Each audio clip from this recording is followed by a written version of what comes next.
Hello, everyone, and welcome to another CNBC TechCheck Plus live stream. My name is Brandon Gomez. I'm here with my colleague, Fahiemah Al-Ali, here today to talk about innovation in AI, a hot topic that we've obviously been discussing a lot here at CNBC throughout the news day, as well, specifically on CNBC's TechCheck. And joining us today, we do have two fantastic guests lined up, experts, I would argue, in this field to help us sort of carry through the conversation. So joining us now, I'd love to bring in Haroon Choudery, founder of Not a Bot, a daily AI newsletter, as well as Philip Cutler, CEO of educational support company Paper. We'll be expanding the conversation today to talk about the application of AI in terms of ed tech, the education field at large. So thank you all for joining me today. Thanks for having us. Yeah, of course. So I want to kick things off, and I want to encourage folks as well as they're viewing to jump into the conversation, right? If you hear something that sparks an idea, by all means, myself, my colleague Fahiemah will be looking at your comments on the live stream as well to sort of see maybe what questions you have about the innovation that's taking place within the AI space. But first, Haroon, I want to get the conversation started with you. We just said it, AI's gone mainstream. It's been around, but for whatever reason, it's now the hot topic, right? So we've seen it all the headlines, investors a bit skeptical, consumers really curious, eager to jump in. I wanted to just quickly quote, Morgan Stanley today out with some research saying that in every news cycle, we see new bubbles. However, the hype around generative AI may be justified and the technology feels genuinely exciting. I mean, we've seen rapid adoption. Right? ChatGPT reached 1 million users in just 5 days and 100 million in 2 months after its launch, right? So just really rapid adoption. Haroon, what's causing all the hype right now? Yeah, great question. And, I've been covering the AI space for quite a few years at this point, but I think what we've seen over the past few months has been especially just incredible. We've never seen such a big jump in the generality of AI models. AI was always a way of solving very specific use cases. And so it was synonymous with artificial narrow intelligence, so solving very narrow use cases. But we're moving towards a world where these AI models are able to solve many, many different types of problems. And with the advent of things like ChatGPT, which are so easy to use, where you log on, you ask it questions, you get a response, and you can have it do cool things like come up with SQL queries for you to query a database, or even write computer programs for you. It's pretty remarkable how we've gotten to a point where these AI models are not solving specific use cases, but they've become very generalizable and very useful for everyone from students to professionals and countless industries.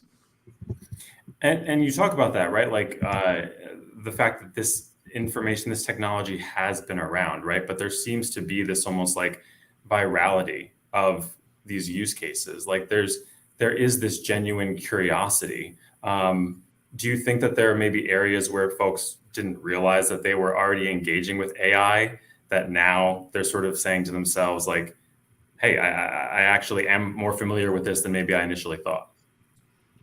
Yeah, I think the previous use cases for AI, they were fairly explicit, where you would know if you were interacting with an AI. And there was attempts at coming up with very good conversational chatbots and things of that sort. I mean, we've all tried Siri out, but I don't know if any of us have really been super impressed by Siri, right? Or Alexa, or these types of tools. And so we've gotten to a point where the AI is so realistic, and the responses it gives you are so realistic that they can pass the Turing test, and they can deceive folks into thinking that the AI is sentient. And that's a place where a lot of experts, a lot of folks thought that we would eventually get to. But of the many experts I've especially talked to recently, I think most folks are very, very surprised at how quickly we've gotten to this point. Yeah, and Haroon, I want to follow up a little bit here on the ChatGPT explosion, really. So it launched in November, as Brandon said, 100 million users in the first 2 months of launch. And it's the fastest growing consumer application ever, faster than Instagram, faster than TikTok, faster than Pokemon Go. But you're not new to the space. So you founded Not About, which is a daily AI newsletter, the largest in the world, right? 50,000 subscribers. You have academic background in machine learning and engineering. For those who are watching now that are new to the space, can we just backtrack a little bit? And can you talk a bit about the original use case for the AI technology that tools like ChatGPT have made mainstream now? Yeah, absolutely. And the use cases used to be very productionally, production-y. So they were used to do things like text-to-speech synthesis or Q&A systems. But we've gotten to a point where these foundational models are very good at just answering general questions. And I think the recent explosion in popularity of ChatGPT is also partly due to the fact that the interface is so easy to interact with.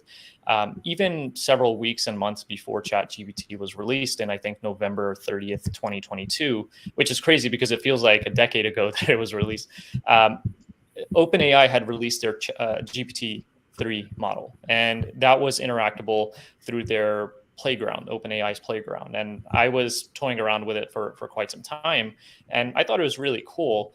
But it's really interesting that at that point, it didn't really get nearly the amount of attention that ChatGPT got. And I think a big part of the reason is that there's absolutely no friction to getting up and running with ChatGPT and then getting value out of it.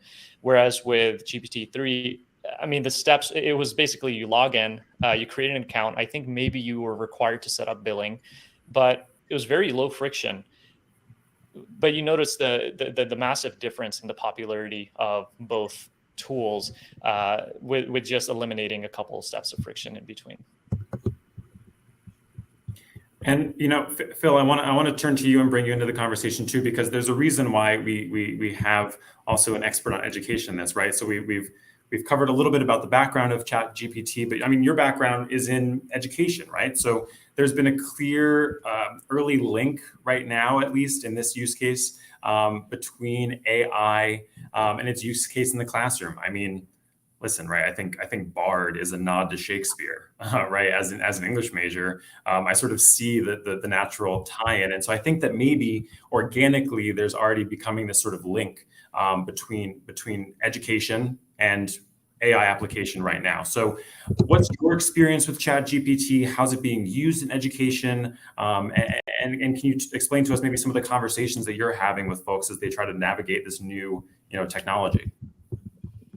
Yeah, absolutely, Brandon. And I think it's uncharted territory for a lot of us in education to see something that's trending from a technology perspective be so directly applied to our classrooms and in education in such a cool and innovative way that everybody's talking about. I mean, you mentioned the numbers before and how rapid the growth has been for ChatGPT.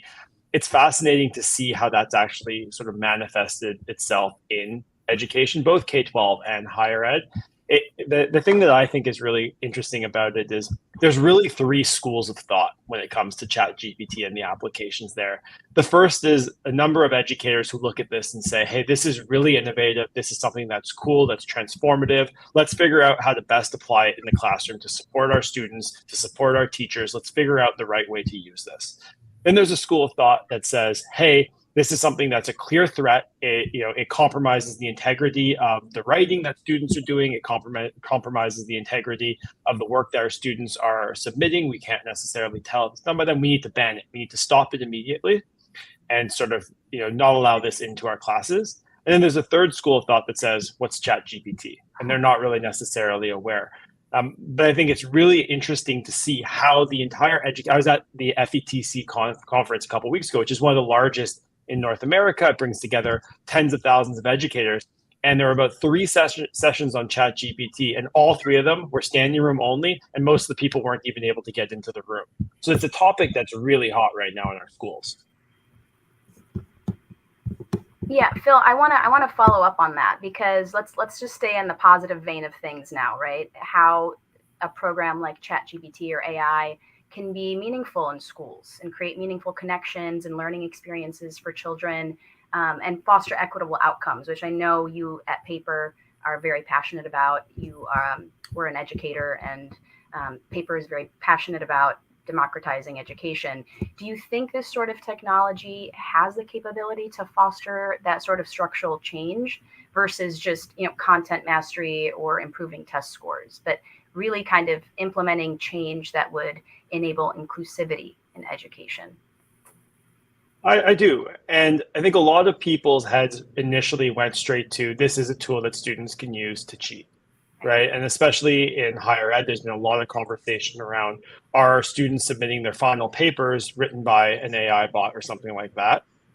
And that's a whole other, there's a lot of challenges around that. But personally, I think this is a huge positive for education. There's two main reasons why I see it being very highly applicable. The first is that you can actually use this to really personalize the experiences that students have. What I mean by that is, if you're asking a question for a particular student, there are ways that ChatGPT or the GPT generative AI in general can actually tailor that messaging to be something that's of interest to a particular student and really allow them to connect with the content in a meaningful way. And that's something that as a human, we could probably do, but might take hours and hours and hours of work. This is actually simplifying it and makes it something that's really applicable.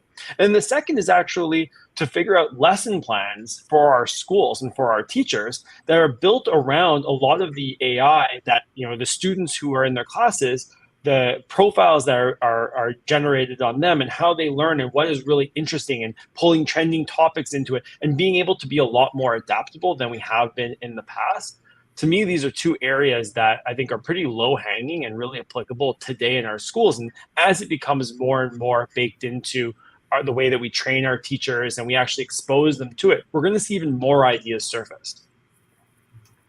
Yeah, that's really interesting, is the fact that you bring up the fact that educators are going to have to start restructuring their lesson plans and the way that they teach. I read an article in the Times a couple months ago. There was a world religion professor who assigned his students a paper at Northern Michigan University, and he gets this paper and he was quoted saying it was the best paper he had ever read. He's like, hang on a minute. So he confronts the student, and the student admitted, I used ChatGPT, but it was clean paragraphs, well-structured arguments, well thought out, just well thought out overall. And so what he's doing now is that he's completely transformed his teaching style for the semester. So more oral exams, right? Or more, writing first drafts in a classroom. Nothing's really going to be typed. I want to dive into that a little bit with Haroon, and then Phil, I'd love for you to jump in as well. This idea of professors redesigning their courses entirely, and how academic institutions are going to respond. But this worry about plagiarism, it's a real thing. There are legal implications here. We saw the ChatGPT bot passing the medical licensing exam, passing the exam for an MBA at Wharton, and tons of other examples of that. The space is already a bit rife with these issues. Haroon, where do you see this going in terms of regulation, right? Because you don't want to compromise the advancement of this technology or censor it. So what's the answer here? Where do you see this going? Yeah, that's a several billion, maybe $1 trillion question. It's a really tough one to answer. And it's, I think what it comes down to is we don't even have a good model for tracking ownership of these models, of these ML models, that is. There's questions as to who actually should own an ML model like a Stable Diffusion or a ChatGPT. Is it the folks that are creating the training data at the very foundations of the model that the models are trained on? Is it the folks creating the applications? Is it the folks creating the models? It's a really tough question to answer. And so I think one of the big questions that technology firms will have to figure out is, how do we figure out how to track in each ML model where the training data is, like what the training data is that the ML models have been trained on. And so ML models are famously labeled as black boxes because it's difficult to know how they come up with the answers that they come up with. And this is one of those situations where it kind of makes it very difficult for us to answer these types of questions. So once we figure out the ownership structure, who's actually contributing to each of these models, I think we can eventually get to a world where we become creative about compensating folks who are contributing to models that eventually companies are monetizing, and incentivizing folks to include data into their models. But right now it kind of feels like stealing, right? Because the folks that are creating this artwork and creating these sets of input data, they're not really being compensated at all. And so you're seeing a lot of backlash as a result of that. Where policymakers come in, I think they're going to have to lead the way in just determining how we think about this ownership structure. I think they're going to have to listen to how folks are perceiving it, listen to the various schools of thought, and eventually just come to a decision. I don't have strong opinions on this right now. Right now, I'm just listening to conversations from all sides of the spectrum, but it'll be a really tricky, but really, really important problem for us to solve. Yeah, and it's funny. Fahiemah and I were talking, and that's why we're both sort of co-moderating this conversation. This really came to the forefront when I was talking to a friend who works in publishing, and she was talking about the generation and the use of AI to create cover art, and so the debate about the use of that, but then also saying to the author, great, we would love to illustrate a cover for you that was not generated by AI. We're gonna have to charge 40 bucks a book as opposed to the $19.99 and getting it on the bookshelves because we're using AI generated art from stock images. But I feel like every industry, like what you're saying, is going to have to figure out, okay, like what is our use case, and like what does regulation look like for us? And Phil, that's where I would love to turn to you, because I know that you're having conversations within education, right? Like what issues, you touched on them a little bit, but like what issues beyond, maybe including, but beyond plagiarism and ownership of thought are being raised in education when it comes to AI regulation? I mean, when it comes to, the conversation that might be happening on Capitol Hill in the next 1, 3, 5 years around AI, what does education actually want? Well, the plagiarism piece, I think, is the one that surfaces first, right? And for a lot of the most obvious reasons, right? Students are always trying to find ways to take advantage of technology and so on. In my eyes, really, there's not an enormous difference between what that technology does and the calculator. And so we've had to evolve the way that we leverage technology in our classrooms in order to be able to actually use some of that technology to advance the way that we learn and make education just more equitable and accessible, right? A calculator is a very powerful device. I know it's a small, most of us take it for granted. It's an application in our phones, but it's actually something that made math a lot easier for so many folks, and allows us to learn calculus and all these other math topics that require sort of this computational power. And so it can be viewed as a threat. And I think initially that's what a lot of the concern has been when it comes to sort of like a ChatGPT or AI in education, is like, oh my goodness, right? Like this is going to be a tool used to cheat. Well, no, we can actually use this to enhance the learning experience. Now, I think there's serious questions around, the data sets and, what's included, what's not, right? When you're asking, something like ChatGPT questions, there's a bias, right? There is some data that's trained this, and we've seen it, right? I know initially the news that was included was up to a certain date. So if you asked about things that had happened, that were trending recently, it wouldn't necessarily have an understanding of that. Well, that shapes the way that the material or the content that it produces actually looks and feels. And so what we use to train it is critical. And look, content and curriculum is a very, very hot topic in schools across the country, and it should be, right? Every community wants to choose the right content for their children, for their students, for their community. And that may not be the same in every single place. And so, when you introduce this type of technology, this AI technology into your schools, you are bringing in some of that content and curriculum, and you need to be mindful that there is some bias built into that. Again, I don't think that should discourage the use of it. I think we should be encouraging it, but we just need to be mindful of what's out there. Yeah, and I mean, you don't want to replicate the biases that exist in other technology, right? I think that's what we try to avoid in the development of new technology. Whether it plays out that way, time will tell here. But I think that's a really interesting point. I mean, I think about, who also is sort of leading the conversation right now. Like we've been talking about, there have been platforms that have existed, but now we have a lot of big tech players that are leading the charge here. Microsoft, Google. Haroon, I want to turn to you because I get this sense that there's almost this lack of confidence sometimes, especially of late, in big tech's ability to deliver on some of these innovations. I think about it, the way I describe it is sort of like the post-Meta world, right? Like Meta made a huge promise to us that we were all going to be living in the metaverse, and that may still be the case in some time, but I don't know that it's the case now, or it hasn't been delivered as quickly as maybe the company said that it would be. That's just one example, right? There are plenty of others. NFTs, right? There was the bubble that we saw there. Crypto, we're still figuring out, what's happening there in terms of regulation with everything that's unfolding with FTX. Now we're on AI.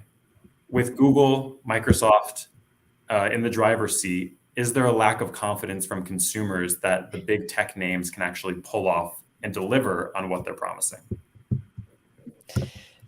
Yeah, a great question. I think this is probably a bit different from the NFT, the crypto bubbles that we've seen, only because the real value is being realized by the end consumers, and it's very immediate, right? It's providing a lot of utility to folks immediately. Not to say that Web3 and crypto don't, but I think it's kind of a different situation with tools like ChatGPT and all the derivatives that have been created as a result. And so I think, we're seeing also Microsoft's, Bing AI. There's been a ton of documented cases of it hallucinating in the past couple of days and just providing ridiculous responses with some attitude as well, which is kind of funny to see. I think this is kind of a side effect of the competition we're seeing in the space. I mean, we're seeing OpenAI and Microsoft go head to head with, now Google and Anthropic. There's Character AI in the mix. There's other companies that are competing, and a whole ecosystem of new tools being created as derivatives. And so there's a huge push and a huge pressure to try to get things out of the door very quickly. And I think OpenAI and Microsoft really led the charge with this. And you saw it just last week, where I think Google had slated a event to talk about their new search engine on Wednesday. And it's documented that the event wasn't a huge success. There was a few slip-ups as well. And then Microsoft and OpenAI, they actually kind of hijacked the spotlight, and they ended up hosting a surprise event on Tuesday, just so they could announce Bing AI ahead of time. And so you're seeing these timelines become so accelerated. These companies just trying to get stuff out of the door, just into the hands of consumers, which they know are really just crazy about AI right now, and really just the attention we're seeing towards AI space is enormous, and these companies want to capitalize on it. And I think this is really just the cost of shipping really quickly. Is that there's a lot of hallucinations that we're seeing with these AI models. We're seeing a lot of errors, some egregious, some fairly harmless. But in the end, I'm not too worried about it. I think in the next few years, we're going to see a lot of these things resolved. OpenAI has already been leading the charge when it comes to this, RLHF, which is reinforcement learning with human feedback, where they have human labelers kind of train their foundational models to avoid these hallucinations and just going completely off track. And so these models are only going to get better and better and better at this. But I do think that the value that's being realized is very real right now. And so I think I'm not so worried about the big tech companies not delivering. It's just a matter of at what point are we going to see these mistakes mitigated to a point where they're fairly negligible? I don't think we're there yet, but we are moving towards that direction pretty quickly. That actually leads me to our final question for you both. Haroon, you kind of led me to this perfectly. You mentioned that surprise Tuesday event in Redmond, Washington. I was there at that event, and the energy in that room was electric. Sam Altman and Satya Nadella, of course. I was actually also there with our anchor, John Fort, and he asked Satya about this idea of worker displacement, which is something that folks are very nervous about with AI technology. We've seen some leaders. I saw a tweet. One guy tweeted, and I think you also retweeted this, Haroon, that he replaced his entire 5-person marketing team with ChatGPT. A bit crass, but this is the reality of what's happening. And when John asked Satya, that same day, what do you think about this worker displacement threat? Is this a real threat? His answer was, we're just going to need to reskill folks, and there's going to be new jobs that are going to have better wage support. But you've experienced this in your own family, seeing how technology can disrupt things. Do you think that new jobs will outpace the rate of displacement? How do you see this playing out? That's a great question, Fahiemah. And I don't mean to sound pessimistic here, but I don't necessarily see a world where we see new jobs outpace the amount of jobs that are being replaced. And I know that this is a tale as old as time, where people are afraid that technology is going to replace a whole host of new jobs, and then in the end, everything works out. There's a new equilibrium, and everyone lives happily ever after.